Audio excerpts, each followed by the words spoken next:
శ్రీమాత్రే నమ. జై గురు దత్తాత్రేయ నమ. ఈ వీడియోలో మనం మే 16వ తారీఖు మధ్యాహ్నం సుమారు 2 గంటల ప్రాంతంలో కుంభరాశిలోకి మారుతున్నటువంటి రాహుగ్రహ ప్రభావం ఏ విధంగా ఉండబోతుంది అని పరిశీలించినప్పుడు మరి సుమారుగా 18 నెలల తర్వాత గ్రహం ఈ రాహుగ్రహం మారడం జరుగుతూ ఉంటుంది. అంటే 18 నెలలకు ఒకసారి రాహు మారుతూ ఉంటాడు. ఆ ప్రయత్నంలో కుంభరాశిలోకి రావడం జరిగింది. అంటే కుంభరాశిలో రాహు మారిన టైంకి ఎటువంటి గ్రహాలు లేవు.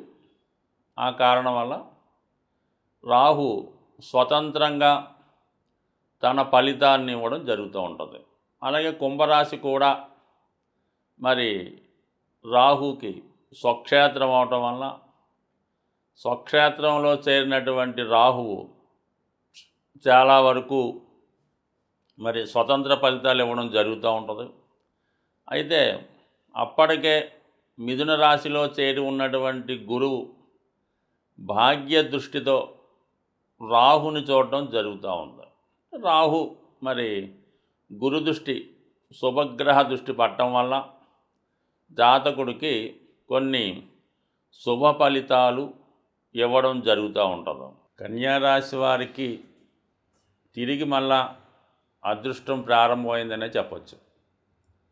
వీరికి మార్చి 29 దాకా 6వ స్థానంలో ఉన్నటువంటి శని భగవానుడు సప్తమంలోకి వెళ్ళిపోవడంతో వీరి యొక్క అవకాశాలు చాలా వరకు తగ్గడం జరిగింది. అలాగే వీళ్ళలో ఉన్నటువంటి కాన్ఫిడెన్సు, శక్తి, సామర్థ్యం కూడా తగ్గడం జరిగింది. దాన్ని బదులుగా తిరిగి మళ్ళా 6వ స్థానంలోకి రాహు రావడం జరిగింది. మరి రాహుకి ఇది స్వక్షేత్రం అవటం వల్ల 6వ స్థానంలో ఎవరి జీవితంలో ఎవరి జన్మజాతకంలో 6వ స్థానంలో రాహు ఉంటే వాటితో శత్రుత్వం అన్నది పెట్టుకుంటే ఈ జన్మలో కాకపోతే వచ్చే జన్మలో అయినా సరే వాడిని నాశనం చేసి తీరడం జరుగుతూ ఉంటుంది. అంత పవర్ఫుల్గా ఉంటుంది. అంతే 6వ స్థానంలో రాహు ఉన్నవాడితో ఎటువంటి విభేదాలు, విరోధాలు తెచ్చుకోకూడదని శాస్త్రం చెప్తూ ఉంటుంది. అలాగే వీళ్ళు సాధారణ స్థితిలో ఉన్నప్పటికీ కూడా గొప్ప గొప్ప విజయాలు వీరు ఎవరితో ఉంటే వారికి సక్సెస్ రావడం జరుగుతూ ఉంటుంది. మరి అటువంటి కన్యా రాశి వారికి ఇప్పుడు రాహు 6వ స్థానంలోకి వచ్చాడు. 6వ స్థానంలో ఉన్నటువంటి రాహు 10వ స్థానంలో ఉన్నటువంటి గురువు అంటే పరస్పర వీక్షణ జరుగుతుంది. అంటే ఇంచుమించుగా 2 రోజుల తేడాలో ఈ 2 గ్రహాలు మారి కన్యా రాశి వారికి చాలా అదృష్టం. అంటే ఇంపార్టెంట్గా కన్యా రాశి వారికి అంటే ఉద్యోగం, వృత్తే ఇంపార్టెంట్. అంటే వీళ్ళకి పెద్దగా ఆస్తిపాస్తులు ఉండవు, సాధారణ కుటుంబంలో జన్మిస్తారు. కేవలం ఏదో తల్లిదండ్రులు కూడా సాధారణ స్థితిలో ఉంటారు. అది కూడా తల్లిదండ్రుల బాధ్యత, రెస్పాన్సిబిలిటీస్ ఉంటాయి. ఏదో ఒక భారం వీళ్ళ మీద ఉండడం జరుగుతూ ఉంటుంది. అందువలన కంపల్సరీగా వీళ్ళు వ్యాపారం, చిన్న చిన్న వ్యాపారాలన్నీ కూడా కన్యారాశి, కన్యాలగ్నం వారే చేస్తుంటారు. అంటే ఈ జెరాక్స్లు, ప్రింటింగ్ ప్రెస్లు, చిన్న చిన్న కిరాణా షాపులు, ఇవన్నీ అంటే వారి స్థాయిని బట్టి చిన్న పెద్దదా అనుకోవచ్చు. బట్ ఏదైనా వీరికి మళ్ళా గొప్ప అవకాశం రావడం జరిగింది. మళ్ళీ మీరు ఏదైనా వృత్తిలో ప్రవేశిద్దాం అనుకున్న వారికి అంటే ఎక్కువగా గురువు, రాహు, కర్కాటకం, అలాగే కన్య, ఇవన్నీ బ్యాంకింగ్ రంగంలో మీరు ప్రవేశించాలనుకుంటే మీకు ఈ సమయంలో అంటే బ్యాంకింగ్ అనుభవం కేవలం బ్యాంకే కాకుండా అన్ని రకాల ఫైనాన్స్ సంస్థల్లోకి మీరు ప్రవేశించడానికి అవకాశం ఉన్నది. ఎస్పెషల్లీ ఎక్కువగా ఈ కన్యా రాశిలో విద్యార్థులకి అంటే ముఖ్యంగా అమ్మాయిలకి ఎక్కువగా మెడిసిన్ మీద ఆశ కలుగుతూ ఉంటుంది. సో అటువంటి వారు మరి ఈ సంవత్సరంలో గట్టిగా ప్రయత్నం చేయడం వల్ల వారికి మెడిసిన్లో ప్రవేశం దొరికే అవకాశం ఉంది. అంటే కేవలం ఎంబీబీఎస్ఏ కాకుండా మెడిసిన్కి, ఫార్మాకి సంబంధించినటువంటి అనేక రకాల కోర్సులు ఉంటుంటాయి కాబట్టి వాటిని కూడా ఒకసారి ట్రై చేసి అందులో ప్రవేశించడానికి ఈ గ్రహస్థితి మీకు అనుకూలించడం జరుగుతుంది. అలాగే సాంప్రదాయ వృత్తులైనటువంటి అంటే గురువు సాంప్రదాయ వృత్తులకు కారణమవుతుంటాడు. గురువు ఎక్కడికి ఎందుకు వచ్చాడంటే రాహు యొక్క దృష్టి గురువు మీద పడుతుంది, గురువు యొక్క దృష్టి రాహు మీద పడుతుంది. రాహు ఎప్పుడు స్వతంత్రంగా ఫలితాన్ని ఇవ్వడం, ఏదో ఒక గ్రహాన్ని ఆశ్రయించి దాని ఫలితం ఇస్తూ ఉంటాడు అనమాట. లేనప్పుడు ఏ రాశిలో ఉంటే ఆ రాశి ఫలితాన్ని ఇస్తుంటాడు. ఇప్పుడు రావటమే గురువుని పట్టుకున్నాడు. అందుకని సాంప్రదాయ వృత్తులైనటువంటి టీచింగు, అడ్వకేట్స్, న్యాయ వ్యవస్థ, అలాగే పౌరోహిత్యం, అన్ని ఎండోమెంట్ శాఖలు, అలాగే ఈ జ్యోతిష్యం, ఆస్ట్రాలజీ, వేదాలు, వాటికి సంబంధించిన వృత్తిలో ప్రవేశిద్దాం అనుకున్న వారికి ఇది అనుకూలంగా ఉంటుంది. ఫైనల్గా ఏంటంటే ఈ కన్యా రాశిలోనే ఈ చిన్న చిన్న సినిమా ఇండస్ట్రీలో ఈ 24 క్రాఫ్ట్స్లో ఉన్నటువంటి కార్మికులు ఎక్కువగా ఈ కన్యా రాశిలో ఉంటారు. చిన్న చిన్నగా డబ్బింగ్ ఆర్టిస్టులు, అలాగే మిమిక్రీ ఆర్టిస్టులు, చిన్న చిన్న పాటలు మాటలు రాస్తున్నవారు అనేక మంది మన దగ్గరికి వచ్చేవారిలో ఈ కన్యా లగ్నం, కన్యా రాశిలో ఈ చిన్న చిన్న ఆర్టిస్టులు అందరూ ఉంటుంటారు. అటువంటి వారికి కూడా ఈ సమయంలో గొప్ప అవకాశాలు రావడం జరుగుతుంది. వారి యొక్క దిన ఆదాయం, నెల ఆదాయం కూడా పెరుగుతుంది. గౌరవప్రదమైనటువంటి జీవితం ఈ రాశి వారికి రాబోతుంది. గురువు ఫలితాలు కూడా కొంతవరకు రాహు ఇచ్చే ఫలితాల్లో కలిపి ఇవ్వడం జరుగుతూ ఉంటుంది. అది ఏ విధంగా ఒకసారి చెప్పడం జరుగుతుంది. మరి ప్రస్తుతం రాహు యొక్క కారకత్వాలు, రాహు ఏంటంటే మరి తల యొక్క భాగం, సరే కేతువు మొండం కాబట్టి రాహు ఆకాశం నుంచి అంటే పైనుంచి కింద ఉన్నటువంటి ప్రపంచాన్ని చూడడం జరుగుతూ ఉంటుంది. అంటే మానవాళ్ళని, ఇక్కడ ఉన్నటువంటి పరిస్థితులు, ఇక్కడ ఉన్నటువంటి లగ్జరీసు, భోగాలు, వైభోగాలు అన్నీ చూస్తూ ఉంటాడు. అన్నీ తనకు కావాలని కోరుకున్నటువంటి గ్రహం రాహుగ్రహం. అత్యంత ఆశ కలిగినటువంటి గ్రహం, అలాగే అత్యంత శుభగ్రహం కూడా చెప్పొచ్చు కొన్ని సందర్భాల్లో. మరి సంతానాన్ని ఇచ్చే అధికారం రాహుకుంటుంది, అలాగే వివాహం చేసే అధికారం ఉంటుంది, సంపదనిచ్చే అధికారం ఉంటుంది. బట్ కానీ ఏదైనా తను ఇచ్చే దాంట్లో కొద్దిగా అవినీతి, అక్రమం ఉంటుందన్నమాట. ఏది కూడా చట్టానికి లోబడి ఇవ్వడం జరగదు. అంటే అర్హత లేని వాడికి విశేషంగా ధనం ఇస్తూ ఉంటాడు. అలాగే ధనం సంపాదించే విషయంలో ఎటువంటి న్యాయ విచక్షణ లేకుండా ధనం సంపాదించడం జరుగుతూ ఉంటుంది. ఈ మధ్యకాలంలో సాధారణ వ్యక్తులు కూడా కోట్లాది రూపాయలు సంపాదించడం, చిన్న చిన్న ఉద్యోగులు కూడా కోట్లాది రూపాయలు వెనకేసుకోవడానికి కూడా రాహుగ్రహమే కారణమవుతూ ఉంటుంది. అయితే రాహు జాతకంలో ఏ గ్రహంతో కలిస్తే ఏ భావంలో ఉంటే ఆ భావ ఫలితాలు ఇవ్వడం జరుగుతూ ఉంటుంది. రాహు శుక్రగ్రహంతో కలిసినప్పుడు జాతకుడు విశేషమైనటువంటి శృంగార జీవితాన్ని, భోగాల్ని, వైభోగాల్ని, అలాగే ఖరీదైన జీవితాన్ని అనుభవిస్తూ ఉంటాడు. అలాగే ఖరీదైనటువంటి అలవాట్లు కూడా ఉంటాయి. అదే బుధగ్రహం ఉన్నప్పుడు విశేషంగా వ్యాపారంలో కోట్లు ఆర్జిస్తూ ఉంటారు. అంటే అక్రమం ద్వారా ఫేక్ నోట్లు అవ్వచ్చు, లేదంటే ఫేక్ డాక్యుమెంట్స్ అవ్వచ్చు, లేనిది ఉన్నట్టు సృష్టించవచ్చు, అకౌంట్లు తారుమారు చేయొచ్చు. ఈ విధంగా కృత్రిమమైనటువంటి సంపద సృష్టించడం జరుగుతూ ఉంటుంది.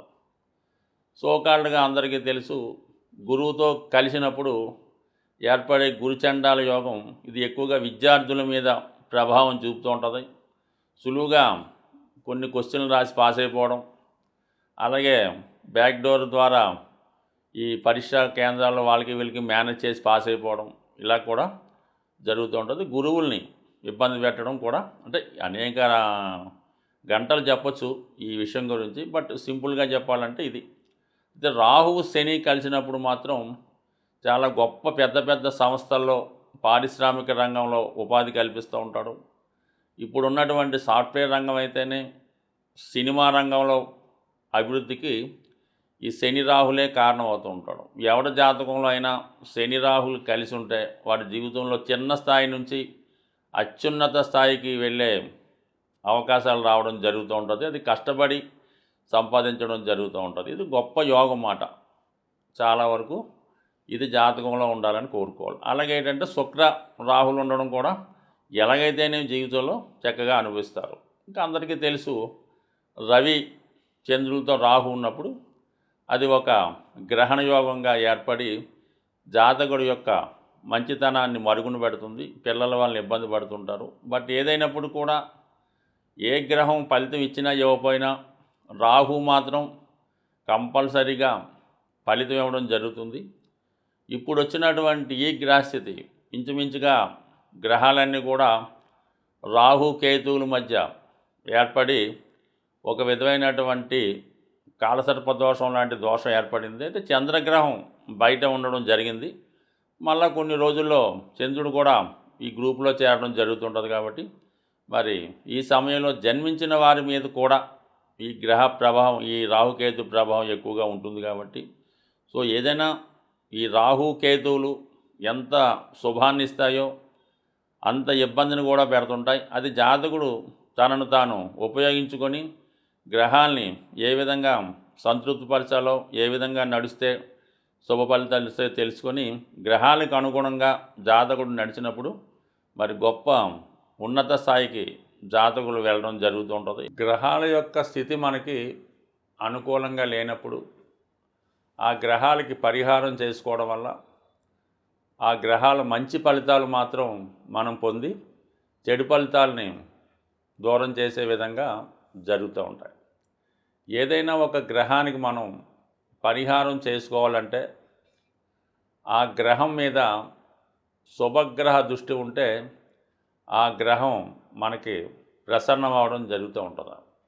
అదృష్టవశాత్తు రాహుగ్రహం మీద గురువు యొక్క దృష్టి ఉండడం వల్ల కంపల్సరిగా మీరు రాహుగ్రహానికి చేసే పరిహారాలు మీకు మంచి ఫలితాన్ని ఇవ్వడం జరుగుతూ ఉంటాయి. ది బెస్ట్ రెమెడీ రాహుకి ఏంటంటే ముందు మీకుగా మీరు మీ యొక్క ఖర్చులు, మీరు వాడే వస్తు వాహనాలు ఒక్కసారి పరిశీలించండి. అవి మన స్థాయికి మించి ఉంటే వాటిని తగ్గించే ప్రయత్నం చేయండి. నెంబర్ 1 అంటే మనం వాడే కారు, వాడే సెల్ ఫోను, వాడే బట్టలు, నిత్య జీవితంలో మనం పెట్టే ఖర్చులు ఈ ఒక్కసారి గమనించి దాన్ని కంట్రోల్ చేసుకుంటే నెంబర్ 1గా సరిపోతుంది. అది రాహుకి నెంబర్ 1 రెమెడీ. దాని తర్వాత ఎవరైతే మీ ఫ్రెండ్ సర్కిల్లో మిమ్మల్ని ఉపయోగించుకుంటూ వాడి యొక్క అవసరాలు తీర్చుకుంటూ ఉంటాడు, ఏదో క్రికెట్ మ్యాచ్కి వెళ్తూ ఉంటాడు, లేదంటే గోవా వెళ్తూ ఉంటాడు, క్యాసినో ఆడుతూ ఉంటాడు, జాగ్రత్తగా గమనించండి. అటువంటి వాళ్ళని ముందు దూరం పెట్టే ప్రయత్నం చేయండి. మీకు అవకాశం ఉంటే వాడిని మార్చే ప్రయత్నం చేయండి. అంటే మీరు మంచి దారిలోకి వాడిని తెచ్చుకొని వాడిని ఆ వ్యసనాల నుంచి బయటపడితే దాన్ని బట్టి మీరు కూడా అంటే ఎంత మనం మానేద్దామన్నా ఏదో ఒక బలహీన క్షణంలో వాడు ఏదో గోవా వెళ్తూ ఉంటాడు, కంపల్సరీగా వెళ్ళడం జరుగుతూ ఉంటుంది. అందువల్ల ఈ 2 ముందు తగ్గించుకోండి. దాని తర్వాత మెయిన్గా రాహుగ్రహానికి అమ్మవారు అంటే దశ మహావిద్యలు, ప్రత్యంగర చాలా అనేక రకాలు ఉంటాయి. బట్ కానీ అందరికీ అనుకూలమైనది కనకదుర్గ అమ్మవారు. ఆ అమ్మవారికి మీరు ప్రతి శుక్రవారం విధి విధానంగా దర్శించుకొని అవసరమైతే అమ్మవారికి ఒక నిమ్మకాయల దండ, కుంకుమర్చన, రాహుకాల దీపం అంటే మంగళవారం కానీ శుక్రవారం కానీ ఇంపార్టెంట్ అన్నమాట. మంగళవారం అయితే 3 to 4:30, శుక్రవారం అయితే 10:30, 12 ఈ టైంలో రాహుకాల దీపం వెలిగించడం. మరి మగవారైతే రాహుకాలంలో ముఖ్యమైన కార్యక్రమాలు ప్రారంభించుకోకూడదు. అది కొంచెం జాగ్రత్తగా గమనిస్తే సరిపోతుంది. అలాగే ఎక్కువగా ఏదైనా మరి ఈ వాయుతత్వ రాశిలో రాహు ప్రవేశించాడు కాబట్టి విధి విధానంగా మీరు అమ్మవారికి హోమం చేయడం ద్వారా కానీ హోమంలో పాల్గొనడం వల్ల కానీ కంపల్సరీగా రాహు ప్రసన్నం అవ్వడం జరుగుతుంది. అంటే గురు దృష్టి కూడా ఉంది కాబట్టి గురువు యొక్క స్ట్రెంత్ను కూడా పెంచుకోవచ్చు. గురువు బలాన్ని పెంచుకోవాలంటే ఏకైక మార్గం ఏంటంటే దక్షిణామూర్తి, దత్తాత్రేయుడు, మీకు విద్య నేర్పిన గురువు.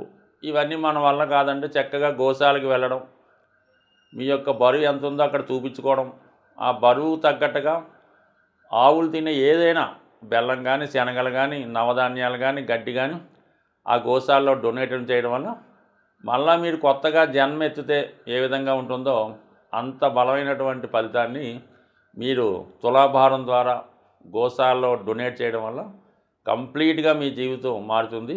అది రాహుకే కాదు, మీరు ఎటువంటి దీర్ఘకాలిక అనారోగ్య సమస్యలతో బాధపడుతున్నా, లేదా ప్రాబ్లమ్స్ ఉన్నా, విభేదాలు ఉన్నా, వివాహం జరగకపోయినా మరి ఆ గ్రహం ఏదో చూసి ఆ గ్రహానికి సంబంధించిన వస్తువు తులాభారంగా గోశాలలో ఇవ్వడం వల్ల అతి శీఘ్రంగా మీకు ఫలితం వచ్చే అవకాశం ఉంది. స్వస్తి.